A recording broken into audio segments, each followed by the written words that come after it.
Kita ke sidang lanjutan peninjauan kembali kasus kopi sianida kembali digelar di Pengadilan Negeri Jakarta Pusat. Dalam sidang tersebut, Jessica dan kuasa hukum keluar dari ruang sidang karena JPU menghadirkan saksi ahli forensik.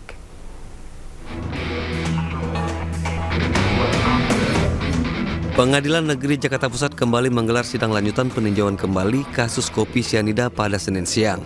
Sidang berlangsung tanpa menghadirkan Jessica dan tim kuasa hukumnya karena pihak Jessica memilih untuk keluar dari ruang sidang karena tak terima jaksa menghadirkan ahli. Kendati diwarnai aksi walkout, namun sidang tetap digelar dengan menghadirkan dua orang ahli digital forensik dari jaksa penuntut umum, yakni Muhammad Nuh Al-Azhar dan Christopher Harimandrianto. Usai memberikan keterangan di persidangan, ahli digital forensik Muhammad Nuh Al-Azhar memastikan jika bukti baru atau novum yang dibawa Jessica berupa rekaman CCTV Channel 9 di Cafe Oliver sudah pernah ditampilkan dalam sidang sebelumnya pada Agustus 2016 lalu. Saat itu diketahui ada beberapa fokus, salah satunya yakni ketika Jessica datang ke meja, kemudian ada pelayan menghidangkan kopi Vietnam serta reaksi Jessica saat melihat korban kolaps setelah minum kopi. Sudah pernah ditampilkan di persidangan Agustus 2016 karena di persidangan itu kita menampilkan 8 channel CCTV. Jadi salah satunya dari channel 9 yang menunjukkan bahwasannya itu dari belakang. Jadi dari belakang meja. Jadi semuanya sudah pernah ditampilkan. Dalam persidangan tersebut, ahli juga membantah jika rekaman CCTV di Cafe Olivier yang ditampilkan pada sidang sebelumnya telah direkayasa. Dari Jakarta, Rani Sanjaya, Ainus melaporkan. Kita ke petugas Satres Narkoba Polresta Sidoarjo, Jawa Timur yang memusnahkan sebanyak 30 kg sabu senilai 30 miliar rupiah. Sabu tersebut rencananya akan dijual ke sejumlah daerah yang ada di Jawa Timur.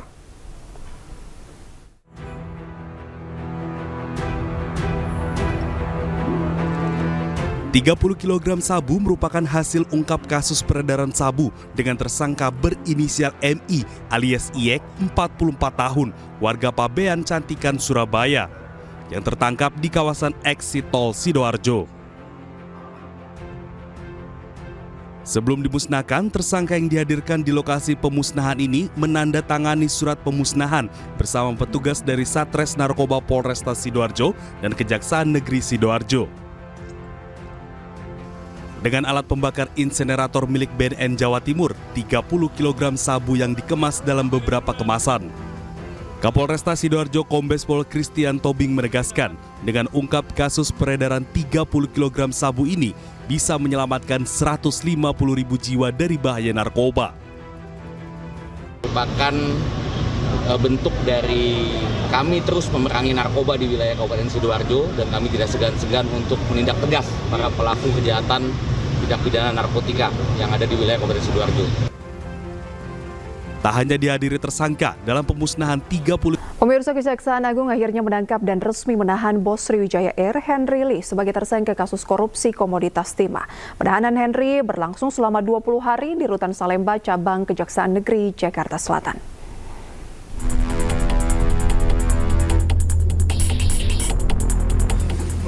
Pendiri maskapai Sriwijaya Air Henry Lee ditangkap tim Kejaksaan Agung di Bandara Soekarno-Hatta, Tangerang, Banten. Henry dikawal ketat dan langsung dibawa ke Gedung Kejaksaan Agung Jakarta.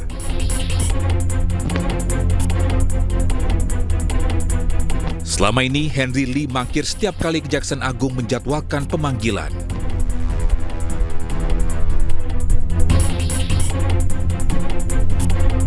Henry berdalih, ia berada di Singapura untuk berobat. Pasca penangkapan, Henry Lee akan diperiksa dan ditahan selama 20 hari terhitung Senin 18 November. Ia ditahan di Rutan Salemba, Cabang Kejaksaan Negeri Jakarta Selatan.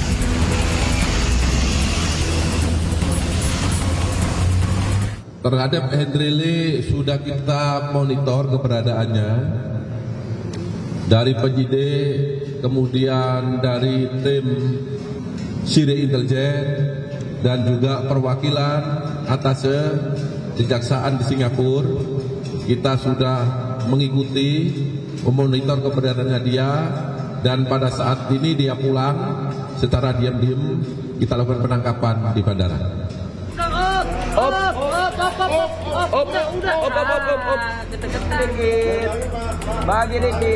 Henry Lee adalah salah satu dari 23 tersangka yang dijerat oleh tim penyidik Jampitsus Kejagung dalam kasus korupsi penambangan timah di lokasi IUPT Timah Tbk periode 2015-2022. Namun dalam kasus ini, Henry dijerat atas perannya sebagai pemilik manfaat dari PT Tinindo Internusa. Kasus ini merugikan keuangan negara sebesar 300 triliun rupiah akibat kerusakan lingkungan yang ditimbulkannya. Tim Liputan iNews melaporkan.